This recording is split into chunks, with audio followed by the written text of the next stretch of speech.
Imagine a city that literally refuses to be erased by time, a place that is constantly battling nature just to preserve its very soul. Well, welcome to The Explainer. Today we're diving into the magnificent Bhaktapur Durbar Square in Nepal. It's a breathtaking former royal palace complex, it's recognized by UNESCO, and honestly, it is an absolute architectural marvel, with a really dramatic, highly resilient history. Let's get into it. So, think about this for a second. How exactly does a sprawling, magnificent royal palace go from having 99 huge courtyards down to just 15? It's kind of crazy, right?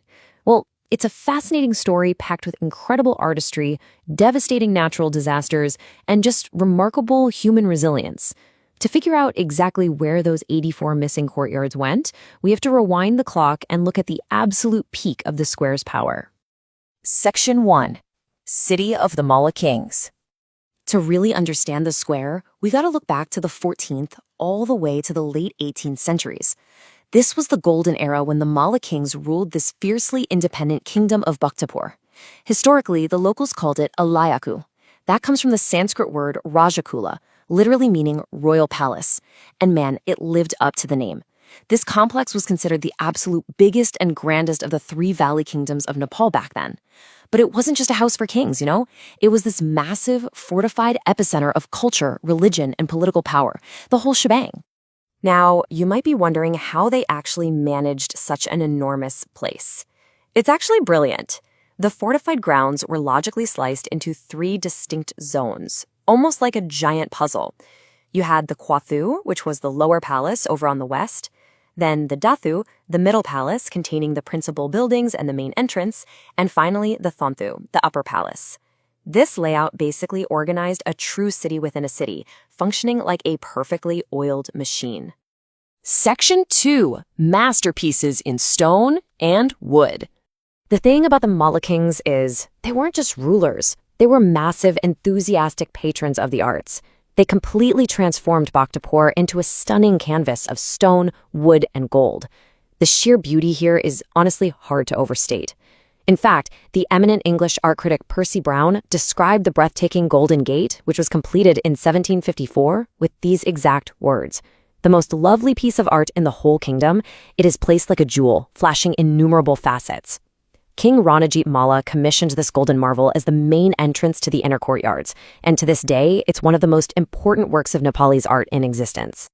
Right next door, we've got the iconic Palace of 55 Windows. Commissioned by King Bhupatindra Malla and finished in 1708, it actually replaced an older structure destroyed by an earthquake. But here is the part that blows my mind. The palace was built specifically for musical purposes. If you look at the intricate carvings on the cornice separating the ground floor from the first, there are 147 miniature, hyper-detailed carvings of musical ragas. It's literally a building singing through its architecture. How cool is that? And that intense artistic dedication, it extends to the inside too. Even though the building was later used as a government office and, weirdly enough, a post office for over a century, it still houses some of the best preserved Malala dynasty paintings. There is this one massive 2.1-meter long mural depicting the king and queen as cosmic deities. The historian Purushottam Lochan Shrestha famously argued that if this exact mural was hanging in the Louvre, it would universally be celebrated as one of the greatest paintings in the entire world. But it wasn't all just high art and religion. The square also housed some pretty fascinating oddities. Take the Nahankan Jali Lilyaku, for example. This was a palace named specifically to show off, wait for it, a single pane of glass. Yep, glass was an extreme rarity in Nepal at the time. King Bhupatindra Malla got this pane as a gift from a Mughal emperor, and he literally had an entire palace built with a lattice window right above the main portal, just so the locals could gaze up and marvel at this transparent treasure. Imagine building an entire palace just to frame one window pane. That is a major flex. Section 3. Myths, legends, and hoaxes. Of course, with so much grandeur and mystery, incredible legends are bound to spring up. It is captivating how perfectly historical facts blend with local folklore around here. Okay, here's a famous rumor to consider. Did King Bhupatindra Malla actually cut off his master sculptor's hands? Legend claims the king maimed the artisan who carved the fierce stone statues at the gates, intentionally crippling him so he could never replicate them for rival kingdoms. The story goes that the artisan then miraculously carved a second statue using only his feet, so the king cut those off too. Yikes. Well, fortunately, historical records debunk this dark hoax entirely, so you can breathe a sigh of relief. The sculptor, a guy likely named Tulasi Lohan Karmi, was not mutilated at all. In fact, he was handsomely rewarded for his masterpiece with his regular wages plus a massive bonus of a tola of gold. But, you can completely see how an artwork so magnificent would inspire those dramatic, almost mythic rumors. The idea just spread like wildfire. There are other local myths that are just as colorful. It's kind of hard not to laugh at the story of a specific temple bell offered back in 1699. It's locally known as the barking dog bell because locals swear that ringing it causes all the dogs in the vicinity to immediately start howling. No way, right? Then there's the beautiful octagonal pavilion called the Chaisalan Mandap. Folklore insists it was built with 8 distinct corners specifically to shield the king's residence from harmful spiritual radiation emitting from a nearby Shiva temple. Section 4. The Lost Heritages. So here is the really crucial, kind of heartbreaking reality. All of this staggering beauty, the rich folklore, the delicate artistry, it was all built right on top of one of the most seismically active zones on Earth. The square has been locked in a relentless, centuries-long battle against devastating earthquakes. We're talking significant tremors in 1767, then major destruction in 1833, followed by massive devastation in 1934 that literally flattened the city. And of course, the recent, highly tragic earthquake in 2015. Every few generations, the Earth just violently shakes, pushing these ancient structures right to their limits. And those relentless natural disasters? That is exactly where those 84 missing courtyards and colossal structures vanished to. For instance, the Bhaktapur Palace was once a massive 9-story royal entertainment complex, completely lost. The Lapan Dega was the tallest pagoda temple in the entire square before 1934, gone. And the Thantu Layaku was a vast upper palace complex with beautiful gardens that was just slowly reduced to rubble.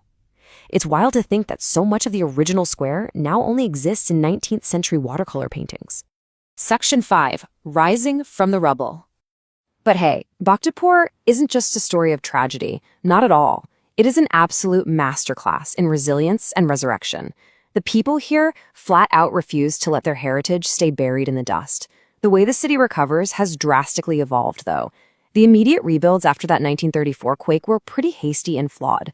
We're talking plastered over balcony windows, missing traditional roofs, and kind of haphazard domes instead of pagodas. But modern restorations, totally different approach.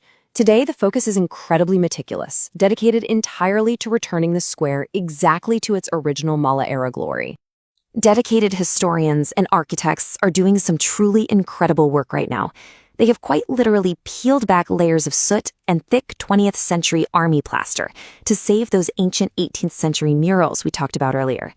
They are also taking structures like the Silu Mahadeva temple, which was reduced to a weird pumpkin-shaped dome after 1934, and painstakingly rebuilding it piece by piece to its towering original height. Now, preserving all this ancient history, it actually comes with some intense modern controversies.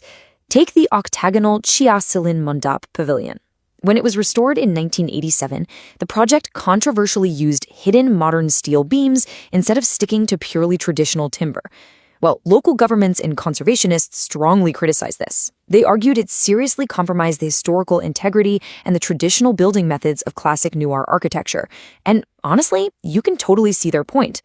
But here is the plot twist.